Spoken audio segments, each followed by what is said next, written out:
James, it's fantastic to be talking to you again. I couldn't quite believe, I literally just checked now when the last time you came on. It was 2 years ago. And it doesn't feel like 2 years have passed since we sat down and had a chat, but it has been.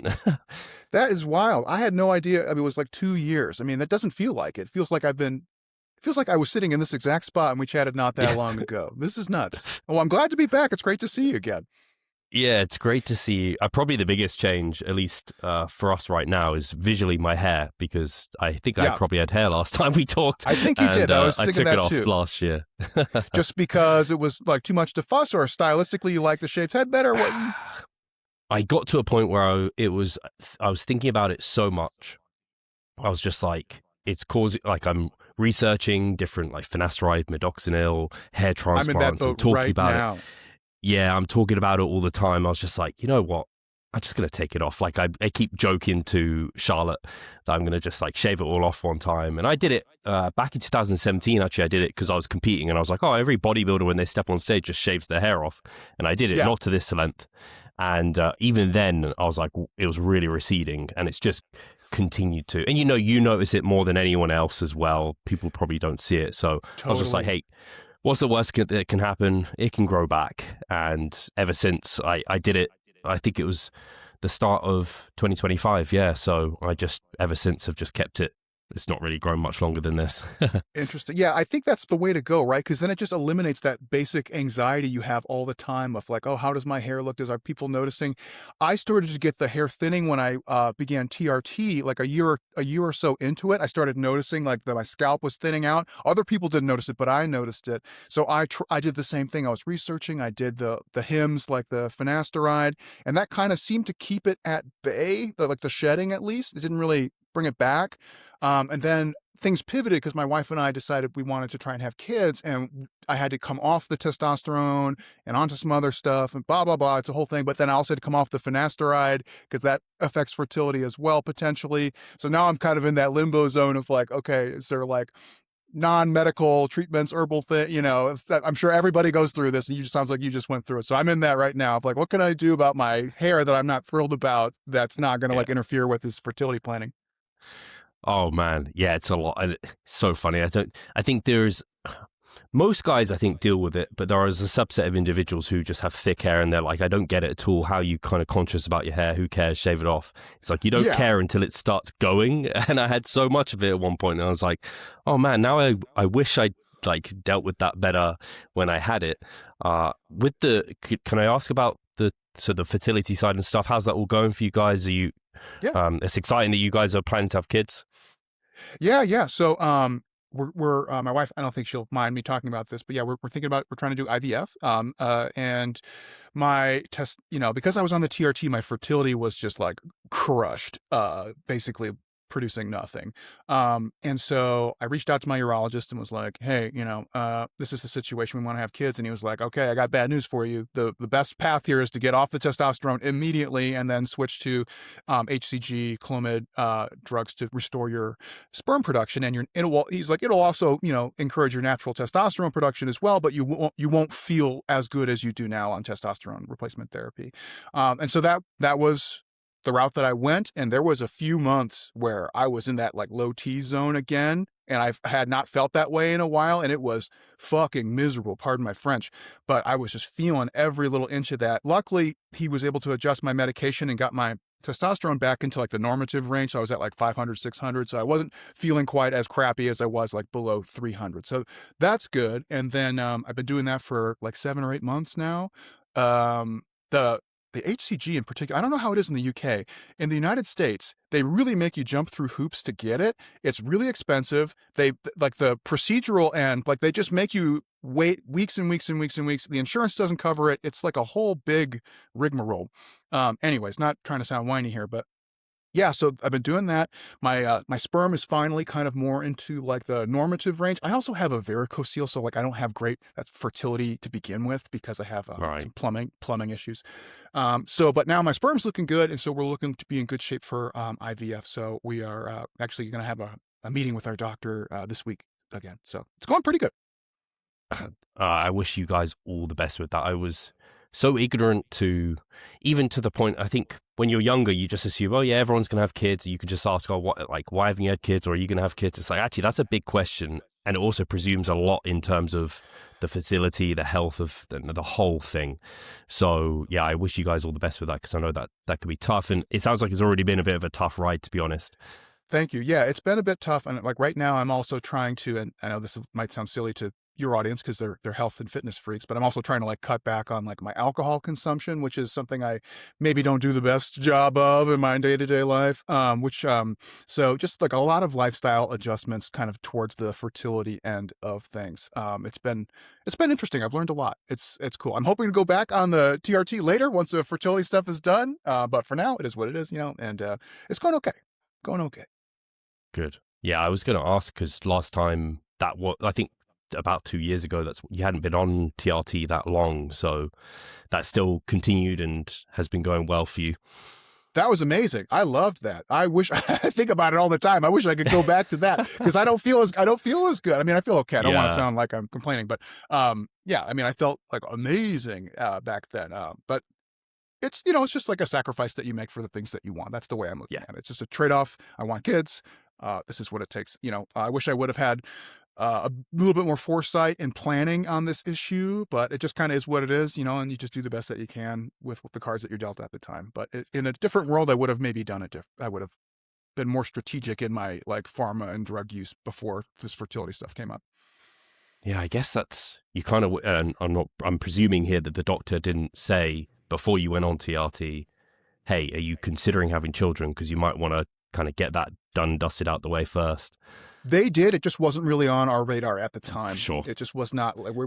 We had been kind of just pushing it back. Like I think a lot of people are in a similar situation where you have like work stuff or personal ambitions, and you're like, oh, I've got to work on this, I got to work on that. I don't know if I'm ready to have kids, and I don't think you're probably ever ready. And at some point, like I'm almost 40.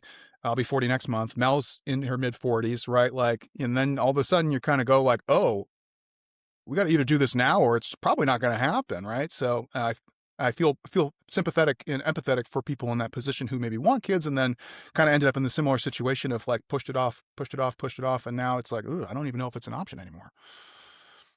Yeah, I really relate to that situation. I think probably a lot of the listeners do as well. So yeah, it's kind of one of those where I was always like, oh, I don't know if I do want kids, and same with Charlotte. And so we didn't really ever pushed for it, and we have a dog and like we like that. And then it's like things happen in life and it's like, oh, like that can get taken away from you, even just out, like due to age. You can just suddenly be in a position where it's like, oh, time has flown by. We've been so invested in our careers.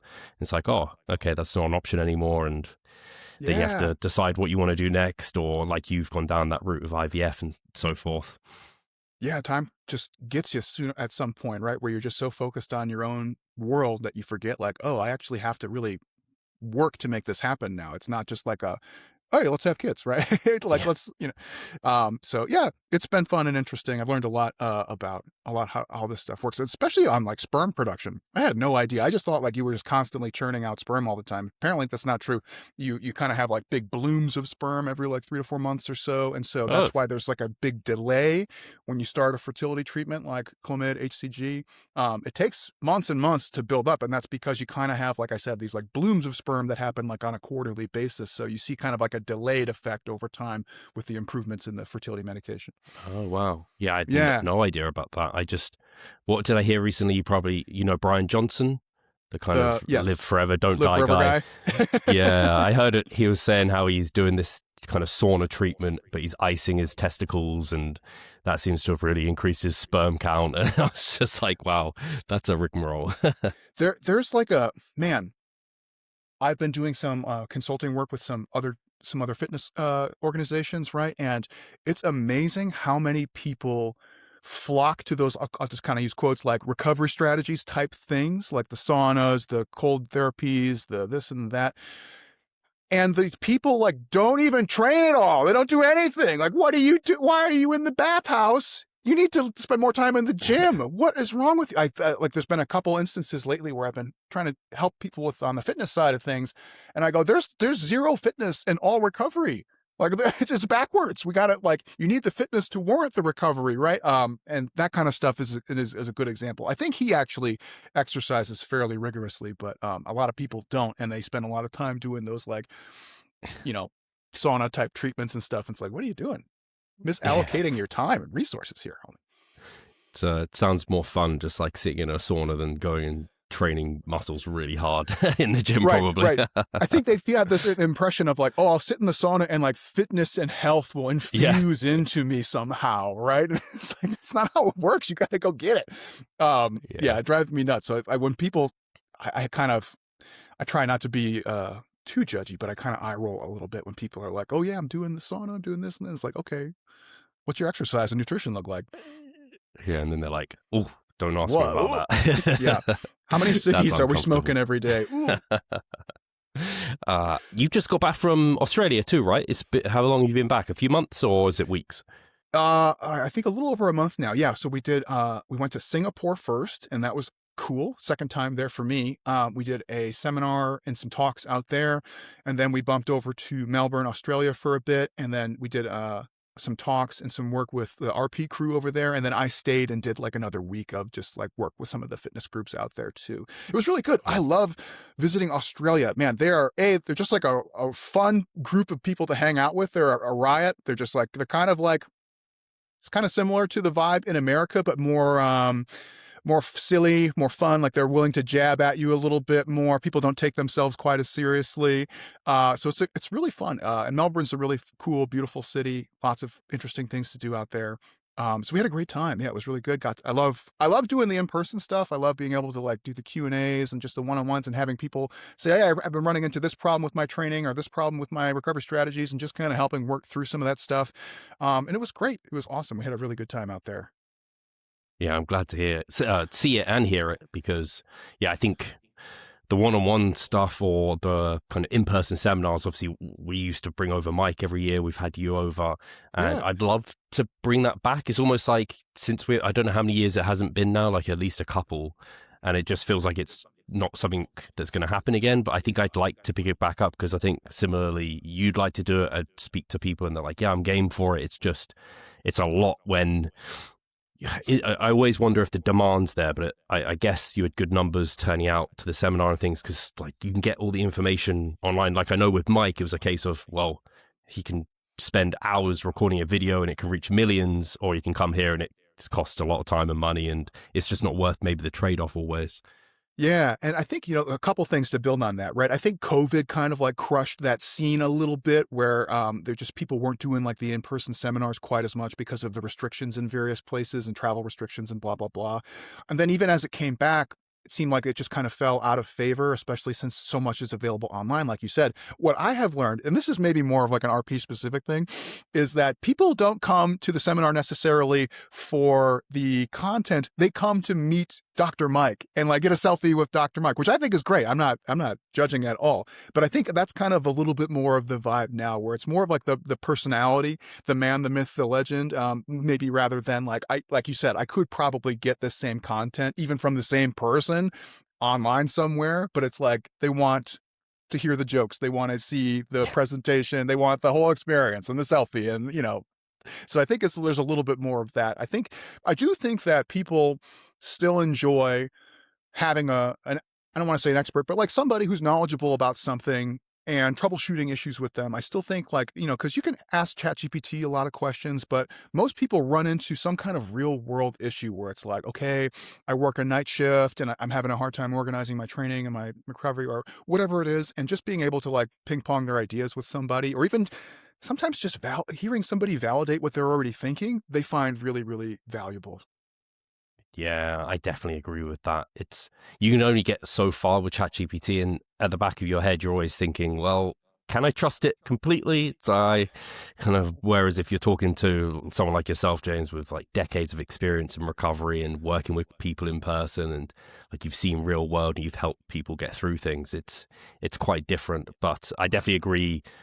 Name draws a lot of people in with Mike, especially now. He's like absolutely exploded. I say that every time I even think about him. It's just he's everywhere. Dude, more and more, which is crazy. Wild. It's wild. How's that been for you? I'm thrilled for Mike, right? So like for me personally, I don't want that as part of my life. But I'm thrilled for Mike because I think he's worked hard and he enjoys it and it's a good fit for him. So I was kind of blown away on this last trip, right? Because in the United States, I feel like it's become more natural. Like if I'm out with Mike, we'll be at the grocery store and people will be like, "Oh my God, it's Dr. Mike," right? But that's kind of like our home domestic base.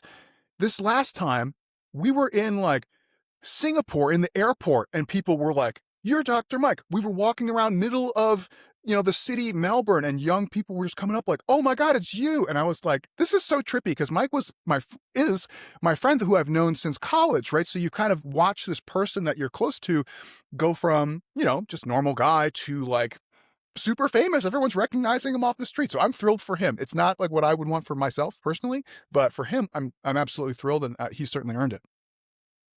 Yeah, I remember, I think maybe the first time you guys came over or around that sort of time, Mike was suggesting like, if James, you wanted to be big on social media, you could. You've kind of got the personality for it. You're funny, like very intelligent. You just have to put yourself out there. But clearly, if anyone goes and check, I'll have your Instagram linked in the description. If people go check it out, it's clearly not a passion of yours and something you want to dive into, which is totally fair. It's good you know that. I go in phases where I kind of like feel like, all right, I should probably try a little harder here. But mostly I just like re-share like funny things that I think are funny, like stories and stuff. So it's mostly stupid. If you go on my Instagram, it's not particularly informative. It's just mostly dumb, stupid stuff. But I'm trying.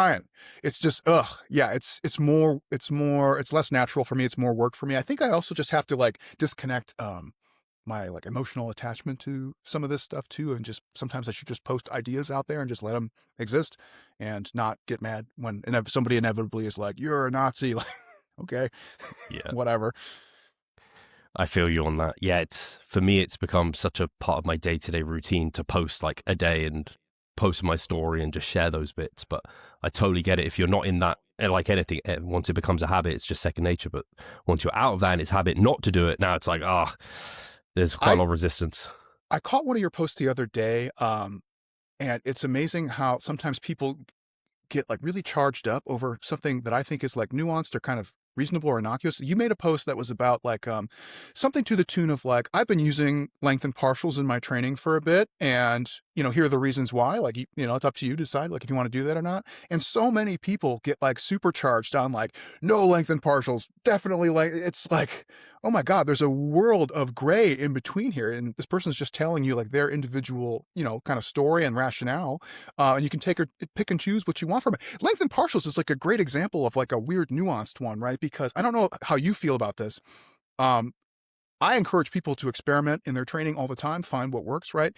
You can do, take two different exercises, same muscle group. Let's just use biceps as an example. For me, full range of motion, barbell or easy bicep curls, I get the best like soreness, pumps, feeling like my arms are messed up, etc. If you switch to like a dumbbell curl, like a hammer curl, or even just like a 2-arm dumbbell curl, that lengthened partial variation, for whatever reason, I don't know why, but just going up to like 90 and then getting that full stretch, pumps my arms through the roof way more than any other like version on dumbbell curl. Same muscle, similar muscle action, right? But like totally different result from using this kind of intensity technique. So it's not a right or wrong answer for like, should you do it or should you not? Like, it's like, try it. You might find in some exercises it works great. Some exercises it's maybe not as good as the standard technique, and you can pick and choose whichever ones you want. You don't have to pick one side or the other.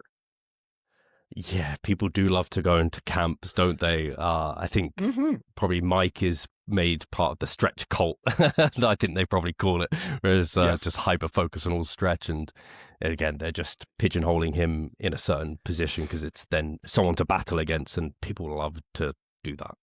Do you find that like when ideas are floating around like the length and partial or the stretch, that sometimes I'm asking you a loaded question because I clearly have an opinion. But do you find that people often use that as an excuse to kind of like make their training programs overly sciencey and less rigorous? Is maybe a nice way of saying it. Yeah, unfortunately, I definitely, that was literally what I was thinking. I was like you said, you can experiment with length and partials. There's so many bigger things that are so much more important to a training program than whether or not you take full range versus a length and partial. Like, that is the super like things down the line that you want to consider, you want to train through a length and range. That's like a big ticket thing, probably doing short partials. I mean, you can still grow, but it's not going to be very efficient. But yeah, then that's the problem I think recently with the growth of science and data being published out there, is then people will grab it, especially younger individuals who are now seeing as science as something that they can market themselves by and be like, look, this paper, and now my whole program is length and partials because look, 50% more growth in this one study. And it's just like extrapolating far too far. Yes, and I'm all for this notion of like train smarter, right? That's like, I went to school for this stuff, so like I'm all for it. But I think it's not an or, right? It's like train smarter and harder. And very often what I encourage people, like especially younger athletes or people new to lifting, is like, learn the harder part first. Like learn how to put out like effort, learn how to train close to failure with good technique, right? Like learn how to push yourself. And then along the way, you can make that training more refined and smarter as you learn and gain skills and gain abilities and gain more knowledge, right? Like I feel like when you come out the gate just on the smarter side, it tends to make training programs underwhelming to a degree. And I'm not trying to, I consider myself in that like evidence-based crowd. I'm not trying to poop on that at all, right? But also, like, I see you're doing 2 sets on like 2 exercises, like you could probably stand to do a bit more, homie. Like, let's not worry about these little finite details, like you said, like on the length and partials. Let's think about like how much training, how much effort are you putting into that? And again, sorry, it kind of like comes full circle a lot of times, because that's what I was seeing when I was consulting with some of these groups. It was like the training stuff sucked and the recovery stuff was like immaculately good. And I was like, man, this is so backwards. Like you got to get the training portion down before the recovery portion down, right? Otherwise you're not going to make any progress. But yeah, I kind of feel like that happens a lot. And so I always kind of give people that little like nudge, like learn what it's like to overtrain, overreach, plenty of times. Like get yourself there, see what it feels like, know how much it took to get there, right? If you do that, you'll have no problems putting in the requisite effort in a smarter program. Yeah, so well said. It makes me think of people who are really ultra specific with their nutrient timing, but they don't know how much total protein or calories they're having. It's just like, God, like this is the law of Pareto, that 20% that drives the majority of results, that you're just not even nailing that 20%. You're doing all the stuff that's not really leading to much result at all. On the training front, James, to jump into your training, I know last time you were experiencing sciatica pain. Is that past? Are you fit, healthy? How's your own training going? Yeah, my training's going pretty good. The sciatica largely kind of went our way in my TRT days. I don't know if it's related or if it was just me being more conscious and smarter about it. Could be maybe a little bit of both. But largely that has gone away, which has been nice. This might sound silly and unrelated, but I did finally get a functional trainer with a Smith machine rack, which has also given me some more options in training instead of just doing like barbell, dumbbell only. And you might say, well, Smith machine is basically like barbell, but you can do a lot more things on the Smith machine than you can just with like normal barbells and dumbbells. So that's kind of given me a lot more options on the lower extremity training. I got the belt squat. That helps a lot too. I got one of those little sissy squat benches where you kind of lock your feet in and you tilt back. So that has helped a lot. I haven't really been blasting, like heavy squats and deadlifts like I used to, just because that tends to flare that up more. But it's been going pretty good overall. I've seen some like really good growth in my arms lately. I'm kind of in that like, right now I'm kind of just in a transition period, right? Where because of like the pharma stuff, like I'm probably not going to make a huge amount of progress in either direction on like the fat loss or the muscle gain side. And that's okay. So I'm I put in like 60 to 90 minutes every day. I often break it up into 2 sessions if I can, because my work schedule is a little more flexible. I'm fortunate in that way. Get like 12,000 steps a day between either cardio time or walking my dogs multiple times per day. They love that.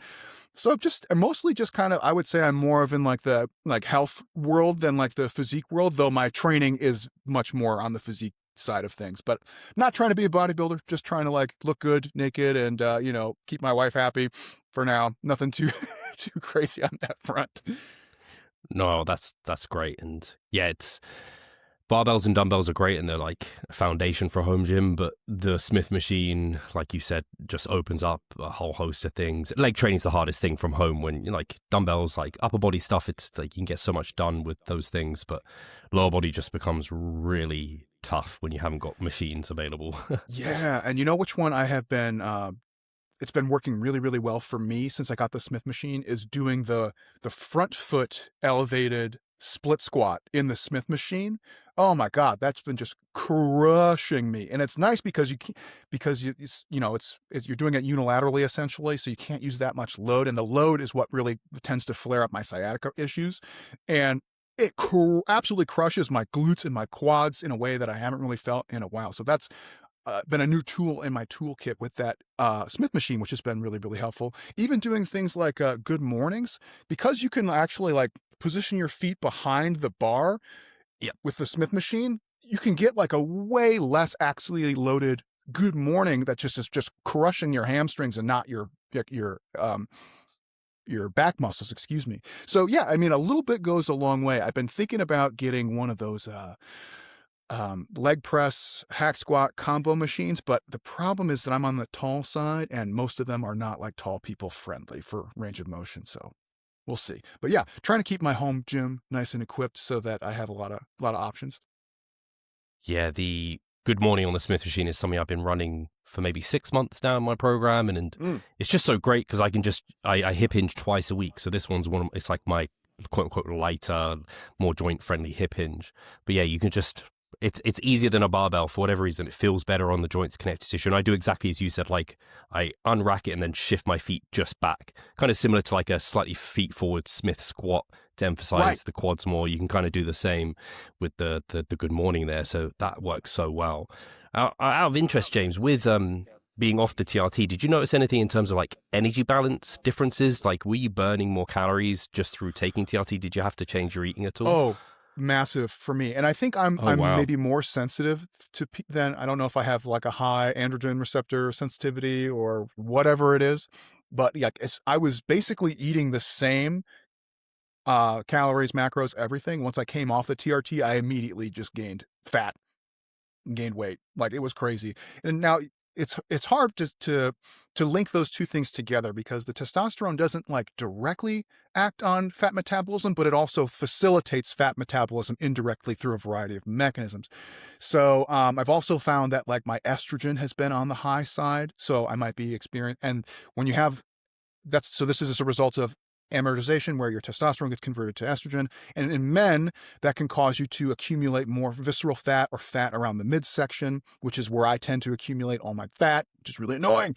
I'll get like my arms will lean out, my legs will lean out, and I'll still have like gut just sitting there. It's gross. Yes, I did notice a change immediately. If I was keeping my calories basically the same, my body composition started getting more soft. Luckily, I didn't lose, I didn't seem to have lost any appreciable amount of muscle mass. I seem to have kept my size. And I think that's just because it's harder to lose size than people think. I think people are always constantly terrified they're going to lose muscle all the time. It's like, you really got to be doing nothing for a while and not eating enough protein and blah, blah, blah. There's a lot of things that have to align for you to really start losing muscle. So I haven't really lost any muscle.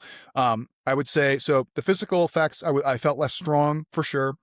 My performances generally went down, but not huge, but noticeably not as good.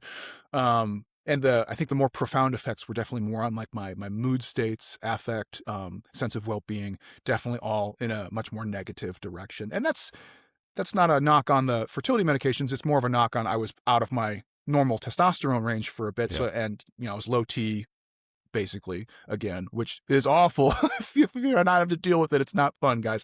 I'm actually writing a little article for RP on like TRT made simple kind of thing for people if you're interested. So hopefully that'll be coming out soon. Yeah, but it was definitely like, I think for me, I mean, I feel like people often talk about like the physical effects of like coming on or off of testosterone as being the big selling point. But for me, it's more of like the emotional, the cognitive, just like the way that I feel about myself, the way I feel about the people around me. Like when I'm low T, I am not a pleasant person to be around. My mood is sour. Like I create a lot of friction, unnecessary friction, right? Which is like, sounds like somebody who's taking too much T, right? But for me, it was like when I'm low, I'm just kind of a miserable person to be around. And so it puts stress on your relationships. And then it's like a night and day difference, man. Once you get into that at least normative range, it's like, oh, it's like a huge weight was lifted off your shoulders. I know, like when I went on testosterone for the first time, it felt like somebody had like flipped a circuit breaker that had been off in my body. You know, like when your power goes out and you flip the Yeah. circuit breaker back on, it felt like that. Like I was like, oh, wow, this is the vitality, the like energy that I've been missing for a while. So yeah, it's kind of a weird journey with that whole thing of like being, you know, low T hypogonadal, TRT, coming off, going back into low T, going back into normal, but with fertility medication, blah blah blah. It's a wild cycle. I would encourage people to not do that. Don't do what Yeah. I did. Plan it out better. Yeah, from my understanding, just exaggerating it, when people go on like performance enhancing drugs, they go on steroids or what have you, even if they kind of quote unquote come off, they don't come off and just don't take anything. They're typically just coming down to like TRT levels. I thought there were people that just were like, hey, I'm done competing, whatever. I'm just fully coming off. But I asked Joe Jeffries, like, is there anyone who's done that who I can like interview to talk about kind of the effect of that? He was like, most people don't just fully come off. Like very rarely do they do that because of what you've just described. Yes. And so like whenever you're taking exogenous, either testosterone or androgens or whatever, your natural production goes down, right? And that's why you can experience things like testicular atrophy. That's something I experienced. Your testes shrink just because they don't have to do as much work. So they're not going to make as much testosterone, as much sperm. And the reason why that's relevant is it takes time for your natural production to kind of restore itself. And it might not come back necessarily to the full potency that you were before, but it can. But it takes like months and months and months and months and months. And that's why most people choose a more of a tapered style when they're either reducing or hopefully maybe long-term coming off of other androgens, because it doesn't just come back right away. Your natural production, is to say, doesn't just come back. So if you just go cold turkey, you're going to be pretty miserable for like a half a year, maybe a year. Usually it's kind of related to the length of time and the intensity of the drug use that you were using. So the longer and more rigorous drug regimen that you were using, probably the longer recovery time. And that's why most people tend to like taper down to like kind of TRT levels to kind of just start getting that natural production back. I know some people also in the bodybuilding world, this is maybe more of like an aesthetic choice, but a lot of people who are using androgens will also take drugs like Clomid, just to maintain their testicular size and function long term. So if they want to have kids or if they just don't want to have small nuts, because it is on display when you're on stage, right? It does look maybe a little bit more noticeable. So some people choose to go that route. I actually found that to be a positive side effect. As you get into approaching your 40s, you know, things start happening down there with the balls that is not great. So when they atrophied, it was like, oh, it's like I'm high and tight again. I'm young. Yeah, it's very interesting, but I think it's particularly useful for, I guess, maybe some of the audience are coming in around like our sort of age, and TRT is becoming something that they're maybe seeing more and considering maybe in some circumstances. So that article I think will be helpful. Were there any kind of big take homes from the article that come to mind? Yeah, the kind of the big take home, right, is TRT is not for everybody, right? And so when you're thinking about it, there's a lot of side effects and risk factors that you need to weigh. Not everyone's going to have the same experience that I had or other people had. Most people have varying degrees of physical and psychological benefits. It's not a consistent thing. It's not a guaranteed you're going to lose fat and gain muscle and feel amazing. Your body composition might stay the same and you might feel a lot better, or vice versa. You might see humongous body composition changes and no real change in your mood. So what we are generally recommending for people is that if you are considering TRT, you should probably meet two major criteria, which is you are one, either hypogonadal or low T. So you've gone to a laboratory, you've measured your testosterone, you've done it hopefully in the morning in a consistent fashion, not when you were like super hungover or anything, right? Like just under relatively normal conditions, measure it a couple times. They both show that you're either below the normative range, which for total testosterone is usually 300 to 1,000, depending on who you ask. So you got a confirmed low reading. We start to get into the hypogonadal territory when you start seeing measurements that are like less than 100, because now you're basically not really producing much at all for whatever reason. So we want to see a confirmed lab result of either low T or hypogonadism. And then we also want to see, one or more common signs and symptoms of low T, right? Now, the problem that people run into is that a lot of the signs and symptoms of low T are also associated with things like shitty lifestyle. Like if you're over fat, you have exercise not enough or too much, poor nutrition, poor hydration, poor sleep, right? Poor stress management, alcohol use. Hi guys, Steve here. Just wanted to take a moment of your time to remind you of our online coaching service. At Revive Stronger, we pride ourselves on providing personalized service that will take your physique and knowledge to the next level. If you're interested, check the description and sign up. So there's a variety of like confounding factors. So very often if you reach out to your clinician, and your clinician can be a variety of people, could be your primary care doctor, could be a urologist, could be an endocrinologist. In my case, it was a nurse practitioner who was comfortable with this. They'll probe you for like kind of like, what are you going through? Do we have a confirmation here on the low T or the hypogonadism? And then you kind of are weighing your options and risk factors, right? And this is where I think people just need to be aware. There's not like a one size fits all approach on the TRT. There's a lot of different methods that you can use. There's gels, there's creams, there's injections, there's pills, there's pellets, there's all sorts of things that you can use. All of them have distinct benefits and risks. Some are more titratable than others. Like the injections, you can really adjust the dosage very easily, whereas sometimes the gels and creams and patches kind of come in predetermined doses, blah, blah, blah, right? So the next thing that we want people to be aware of is like, whatever, if you end up going this route, you have to do regular monitoring with your doctor in terms of your blood work and in terms of what signs and symptoms you are presenting, right? Somebody who goes from like 200 testosterone to 500 might see like pretty significant body comp changes, maybe pretty significant mood changes, and that's great. And they're not presenting a ton of signs and symptoms or risk factors.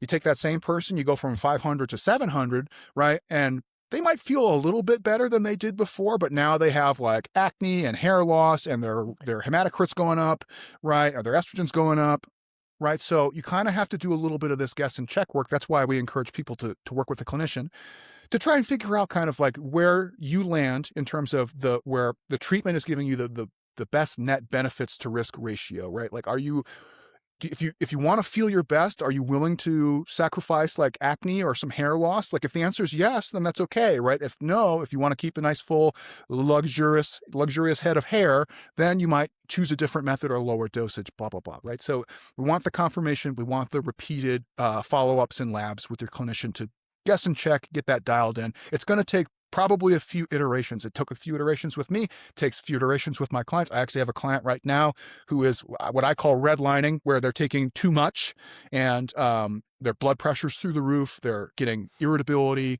sleep disturbances, like I said, like, you're going to die. We got to get that. You got to talk to your doctor and get that dose down. Like if your blood pressure's already going high and the person was like turning red at times, like not good, not good. So more is not better, right? So with TRT, we're not looking for performance enhancement dosages, right? We're looking to restore the deficiency that you are presenting, not give yourself super physiological levels. Now, people do that, but that's just a different context. Right now, it's a performance enhancing drug context, and that's fine. That's a different can of worms. For TRT, we just say we want you to be in the normative range somewhere where the benefits are outweighing the costs. Yeah. Yeah, I think that's so well described. And I really like the 2 points there where you have the confirmatory test, but then also symptoms, because I know there's people who they might have low test according to the test, but they actually feel completely fine. They have no symptoms of it. It's kind of like, well, why would you then try and correct that? Like, what we care about is the outcome, like what's happening in real life.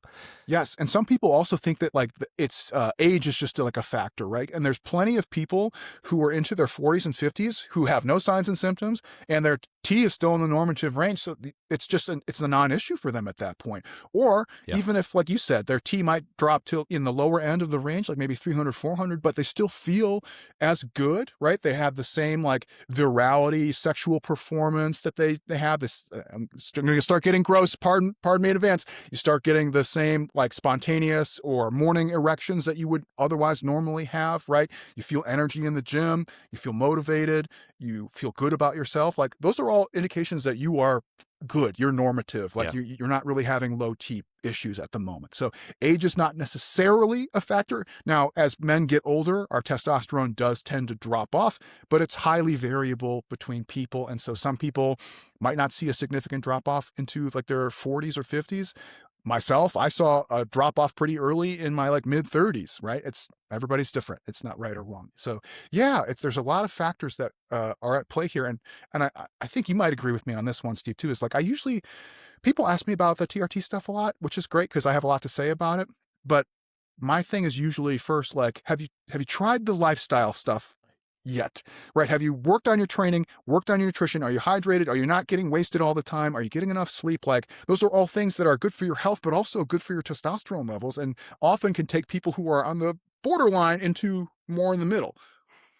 Yeah, I was going to touch on that. And exactly as you said, I think thankfully a lot of the listeners here are, I don't know, natural bodybuilders or just people that are really kind of enthused by the bodybuilding lifestyle and stuff. And all of that is like incredibly health promoting, apart from when you take it to stage. And then, yes, you are in the part's very a little low more rough T on range. Your health. Yeah. And thankfully, men are pretty resilient in terms of bringing those levels back, and we have research to also confirm that. But some people might be trying to, and I've certainly seen in individuals trying to stay too lean, and then that knocks onto everything. Like their sleep isn't as good, they're in a calorie deficit potentially quite often, and they're still experiencing those kind of reduced energy deficit type of symptoms. Can I ask you about that? I'm actually curious for your take on this. So I mostly just work with people who are either sporting or like just want to do body composition, but not to the point of stepping on stage, where I know you have worked with a lot more people who step on stage. And one of the reasons I'm reluctant to do that, I have worked with people before, and this is an opinion, this isn't a fact, this is just an observation on my end, so don't bite my head off, everyone. But I find that when you take a normie person, very often they have like a goal in mind for their fitness journey, right? Sometimes it's running a marathon, sometimes it's stepping on stage doing a physique show. And I kind of try to nudge people away from that unless they have a burning desire to compete in physique, because, and I'm curious to see if you agree or disagree or have another take, I find that it tends to kind of promote like body dysmorphia and disordered eating for people who are not prepared to deal with that. Whereas like sometimes if you have thought about like being a physique athlete as like either a recreational thing or like more of a career, you are probably more prepared to deal with some of those issues. I think a lot of normal people who do like a physique show walk away with it with just a huge misunderstanding of like what they are supposed to do for the rest of their life from that point on. They think like, oh, I can just be like this kind of most of the time. It's like, no, you were like this for a couple hours, right? And that was it. And then you're going to go back to normal. How do you feel about that with most people that you work with? Yeah, I I think most people I work with they're not normal essentially. They're abnormal because they've listened to the podcast, they watch the content, so they have such a great understanding of what's involved through the contest prep and how they're going to experience it. They're already aware of kind of the recovery post show, and they're expecting those kind of red S type symptoms, so they're already coming into it with like accepting that to some degree. And I already had that conversation with them to like confirm like you're ready to know that life is going to suck quite a lot for a period of time, but it's like a short-term cost and trade-off to kind of present this package on stage. But if I was talking to just, I don't know, some guy in the gym, yeah, I kind of talk about us as if we're aliens, extreme, like, and I have clients where they're like, I'm like, do you want to step on stage? They're like, man, I'm not too interested. I'm like, cool. It's the thing that sucks the most. Like for some of us, it's highly rewarding, and like it's the thing that gets us out of bed. But like you said, a lot of people go into it without that kind of understanding, and then they can get burnt by it. And you see it. I see it regularly on social media where people are, again, then hate against bodybuilding. It's like, well, it wasn't necessarily like the sport in for itself. It's more like your experience and the way you went about it that maybe led to you being in not such an ideal state afterwards. Yeah, and I think some people just have like a better personality or just position towards that, and maybe others have a worse, right? Where some people naturally can manage those stressors and expectations a little bit better in this context. Yeah. It's not maybe not in all contexts, but in this particular context, like they can deal with it, and other people can't. And so, yeah, I've kind of like really tried to push people away from doing a physique show just kind of flippantly, casually, right? Where they're just like, oh yeah, I want to do that. I want to do men's physique. It's like, do you really want to do that? Or do you just want like the cool selfie that you can post on Instagram? And usually the answer is the latter. Like they just want the cool picture or like to look good for a little bit, and no judgment either way. It's fine. But yeah, the amount that goes into, I mean, it's the same thing. It'd be like if I was so arrogant as to be like, you know what? I think I'm going to run an ultra marathon. Yeah. People be like, James, are you stupid? Like, you know how much you can't even stand on your feet the amount of time that you would have to be running. Right. There's like a hubris to it, right? Where it's like, I'm going to do this ridiculous feat of physical fitness. But I'm being playful, but yeah, I kind of like try to say, hey, let's maybe just think about like getting to your happy place of leanness and staying there more often than not. That's a good goal. Yeah, so well said. Yeah, I always frame it as bodybuilding is an extreme sport, so you can't go into it lightly. And if you don't have a strong reason why, you probably won't get into shape for it anyway, and then that's going to ruin your whole kind of enjoyment of the process because you're not going to do well, you're not going to feel like you actually were competitive. I tend to think people like that are better off doing like a photo shoot. That can have all the upsides without the downsides. You don't have to get as lean, it doesn't have to suck as much. And you actually get amazing photos where, like, you have a professional photographer that's going to get you under great lighting, get you with a pump. You're going to look sick. Man, I totally agree. The photo shoot is such an easy thing to organize for yourself, right? Like, even if you have a friend who's like a recreational photographer, like, can probably do a pretty good job. You don't necessarily have to have like professional level stuff. Yeah, I don't know. I've always felt a little weird about that, but at the same time, I also just recognize that it's not for everybody.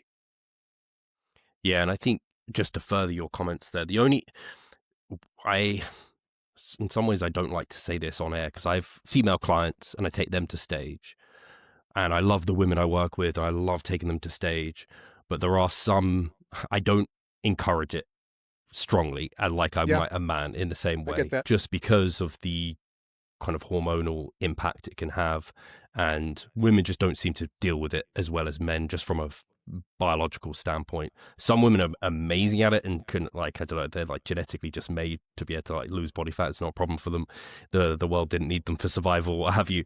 But women are made to survive and reproduce, and so the body really fights everything when they get down there. And so I find it harder to take women to stage and to like put them on, and what they have to go through is harder. Like they have to do more output, they have to eat less, they're smaller individuals, so it can really suck. And the conditioning requirements now are just wild as well for some categories. The women's categories are confusing for me. I can never, like with the men's categories, I can usually pick out the top 3 of whatever, but the women's, I have no idea. It's tough for me. Let me ask you this too. When you have athletes who are doing it more than recreationally, like they're maybe trying to seek out a pro card or just do it like as a professional. I'm curious as to your take, and I know there's not a one size fits all answer here, but how often would you encourage your physique athletes to compete, like step on stage, let's say per year? How many events per year would you want them to do? And I'm largely asking from the perspective, not from the like the readiness perspective of like keeping a certain body fat percentage, more of the practice and becoming familiar and comfortable with the show prep process. What's your kind of thought on that? Yeah, for sure. It's because there's definitely too many. I've had clients do that and they get burnt out because it's a lot to get tanned up and do the peak week and travel and all that kind of general stuff, and the stress of standing on stage and however long they have you up there under the bright lights. And even just putting a posing routine together for a lot of people. Oh, yeah.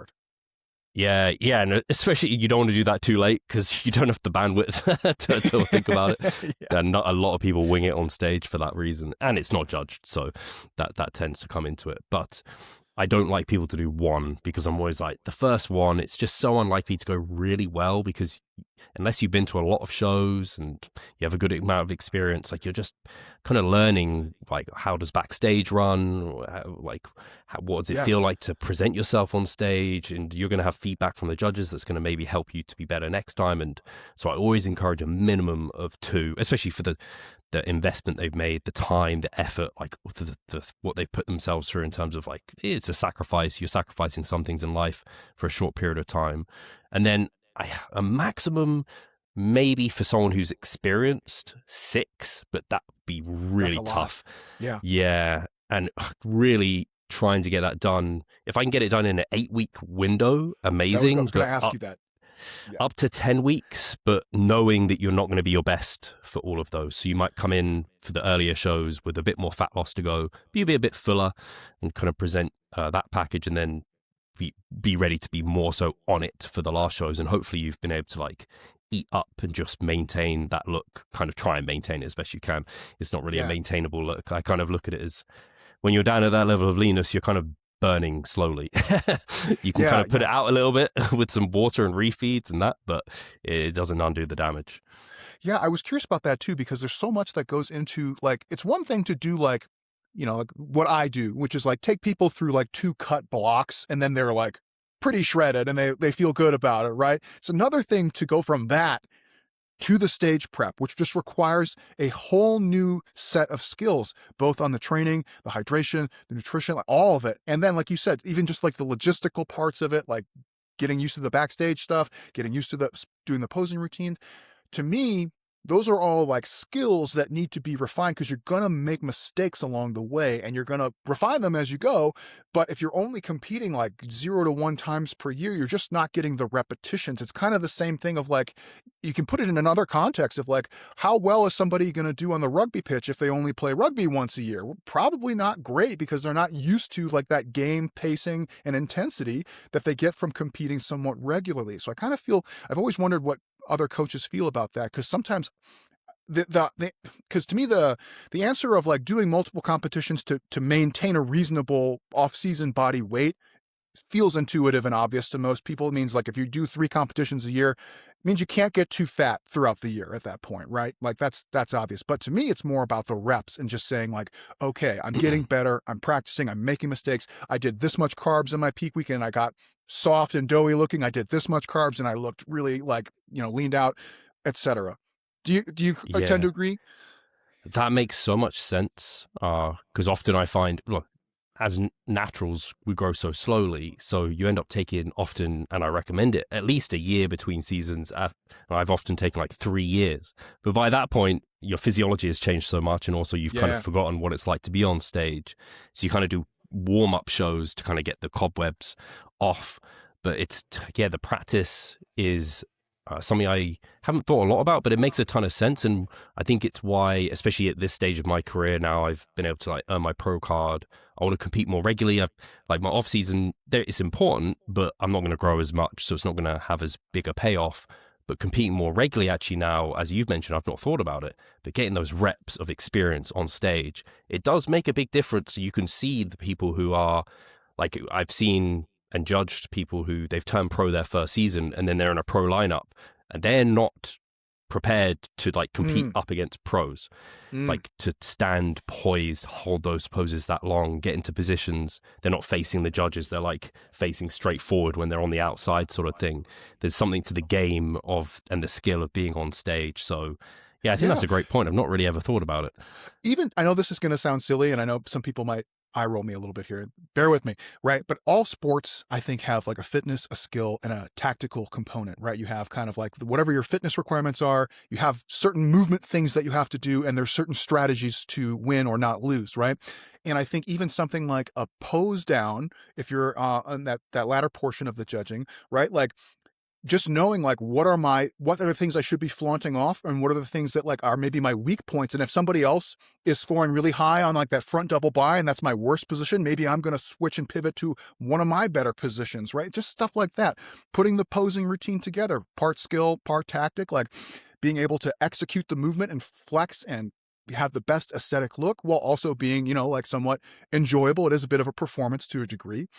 Those are things that like you can't take lightly. You have to practice them. They're skills. They're things you have to learn how to do. And people joke that bodybuilding competitively is like a beauty pageant, basically, which in many ways it is. Kind of is in a and way, part of that is the like makeup component or the tanning. Like a good and a bad tan can make a big difference. Now people are going to reference that Mike talked about his tan. I don't know if you saw that, but anyway, Mike wasn't happy with his tan. It can make a big difference. I'm not saying that's why he didn't like place higher, what have you. But if you're not dark enough under a certain amount of lighting and other people are, you're just going to look washed out and you're not going to look as lean. So even like the skin prep leading into the tan, the number of people I've seen who like their tan gets on and it looks all green because they've got, I don't know, moisturizer that they put on that they shouldn't have. Like little details like that start just, or even to the posing trunks you wear. Some you can get different cuts that like suit your like your like hip structure better versus others. So yeah, there is tactics and like skills that I don't think go completely appreciated sometimes. Yeah, and I think people should treat it kind of like you would treat any other sport, right? Like it's like if you're doing, I always go back to rugby, but it's like if you're doing rugby, you got a strength component, you got a cardiovascular component, you have like your actual like ball handling, defensive tackling, scrum like skills, and then you have like your strategies that you're working on. It's the same thing. Even a sillier one is like weightlifting, powerlifting. Like sometimes just knowing when to put your attempt on will change the rest time in between attempts, right? That gives you maybe a competitive advantage, or you might go faster, try and get your other opponent to go faster, etc. Right? They're silly, but it's strategy and it's things that you have to learn how to do. We're going to flip the script a little bit here for you, okay. James. You mentioned TRT, and another one that's kind of not another one that's in vogue. This is in vogue. TRT is just constantly kind of ever present in a sense. GLP-1s. Have you had much exposure with those? Not personally in terms of myself, but I work with a lot of people who use them. And I know a lot of people, like just people close to me, who use them. And yeah, it's an interesting thing. So just want to say, first off, all drugs, right, are not a one-size-fits-all approach. All medications, drugs have trade-offs. There's something that you gain. There's a cost that you're going to pay. And everybody's going to experience those things to varying degrees. So again, it's not a one-size-fits-all thing. So what you will find is that for a lot of the GLP-1 products where the dosage can't really be titrated all that well, where it's just kind of a standard dose, you get a really mixed bag of responses. Some people tolerate it really, really well, and it's a godsend to them. I have a person, I'm going to keep them anonymous right now, who has had a really hard time just getting any diet and fitness stuff going.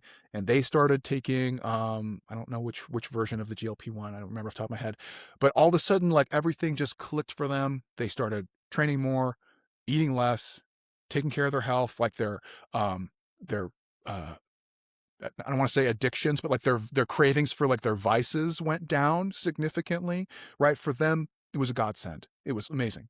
Other people, they start with like the minimum dose that you can do, and it's like nausea, hypoglycemia, hard time going to the bathroom, like bad performances as a result, muscle loss because they can't put down enough protein, blah, blah, blah, right? So here's kind of like my hot take on that. I generally like when people can use the variations where you can titrate the dose, hopefully with your doctor or clinician, right?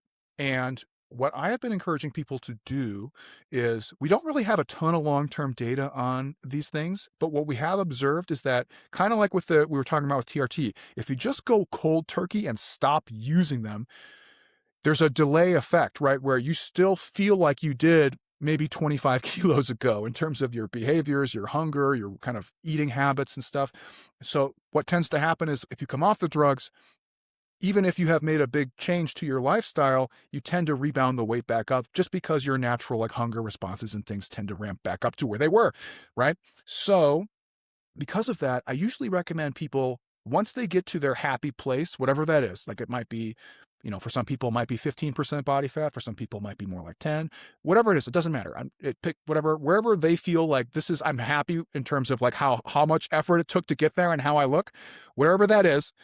Once you get there, stay on the drug for upwards of like another year before coming off or tapering off, just to give your body some time to adjust. That might be like overly conservative. I fully recognize that is probably like overkill, but the alternative is to come off too early and rebound a lot of the weight back, which doesn't seem to be great either.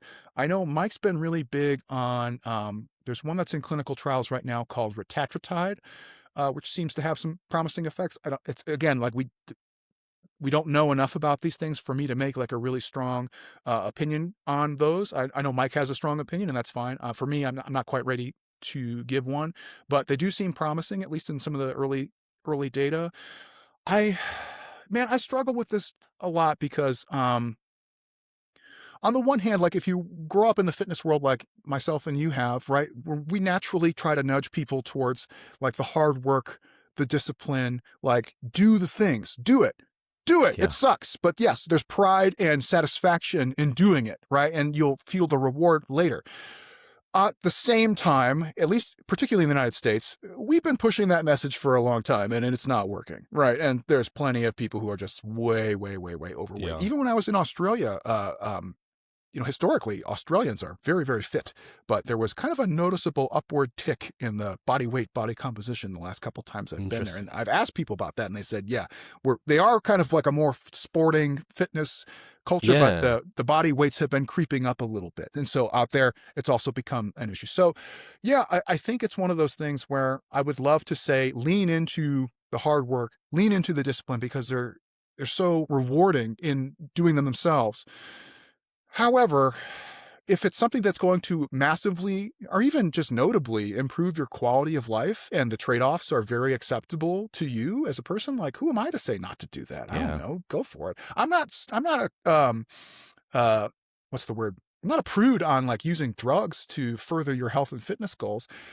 I obviously just wish people would work harder and do that. But I don't know, at the same time, like asking people to work harder is an uphill battle. Yeah, that's so well said. I view it very similarly, especially a lot of naturals are holier than thou, no drugs, so on and so forth. And Right. the GPL ones are banned for natural athletes. So if there's anyone considering competing naturally, like at least with the WNBF.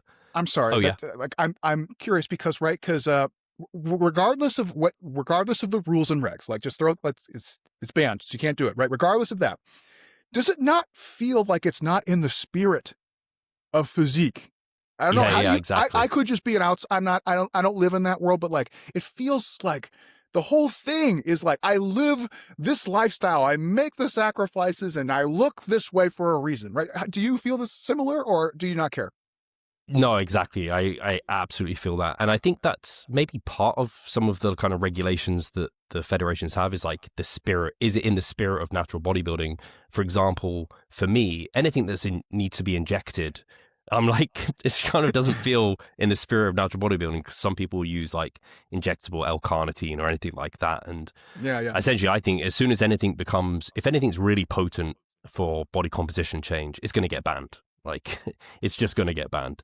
So, I definitely feel like it's not in the spirit of competing naturally on stage. I totally get it in the enhanced side. And again, no kind of shade on anyone that wants to go down that route, but just know what you're kind of getting into. And I think I agree with you, even with like TRT, and we talked about kind of getting your kind of training in place, your lifestyle in place, otherwise try and be as fit and healthy as possible. But for some people, if they've got really demanding lifestyles for whatever reason, it's like maybe the trade-offs for them are just worth it just to go on it, even though if in a perfect world, they probably wouldn't need to. I kind of view it the same there too. So definitely with the GLP-1s, the same way. I think if you're someone this is my opinion, and this isn't meant to sound judgmental. Like I think do whatever you think is in your own best interest, first of all. Like, and it's none of my business what you do, right?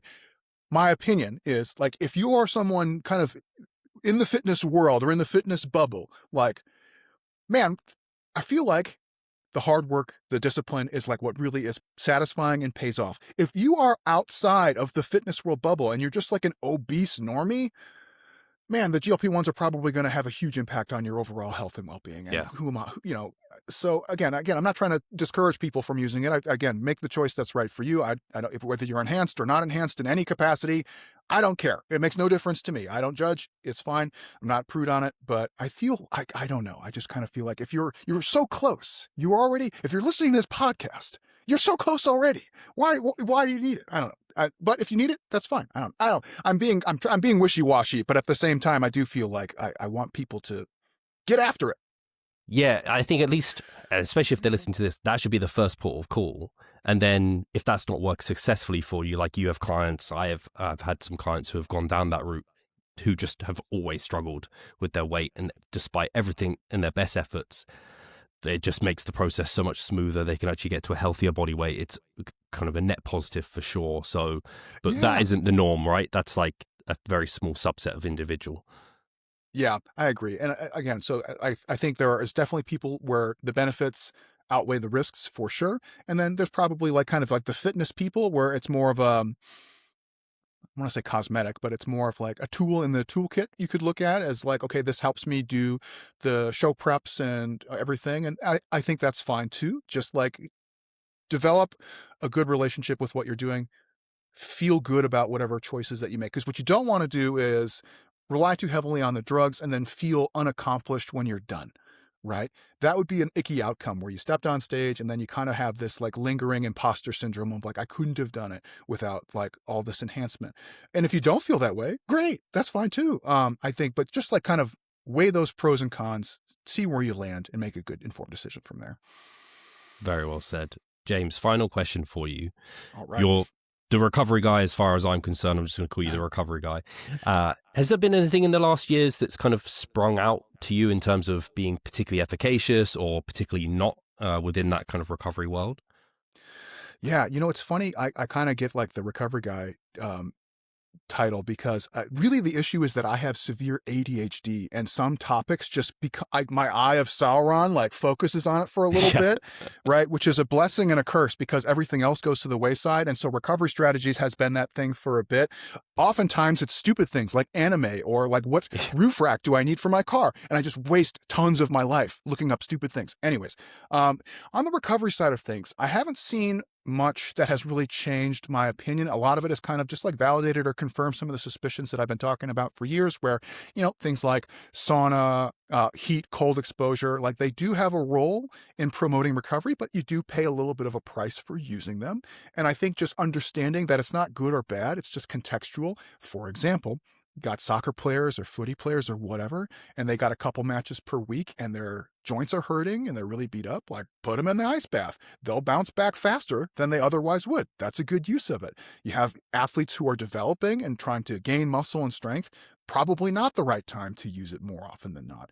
I think like what's really stood out to me in the recovery world is not necessarily the recovery stuff specifically, but the interplay between the recovery and the training. And what I really have landed on is most people's training, and I mean this respectfully, is underwhelming relative to their own abilities, right? And so I kind of feel bad saying this, but like recovery ability is not a limiting factor for most people, right? Now, for some of your podcast listeners, that's different because they're probably training pretty hard already at this point, and then dialing everything in is useful.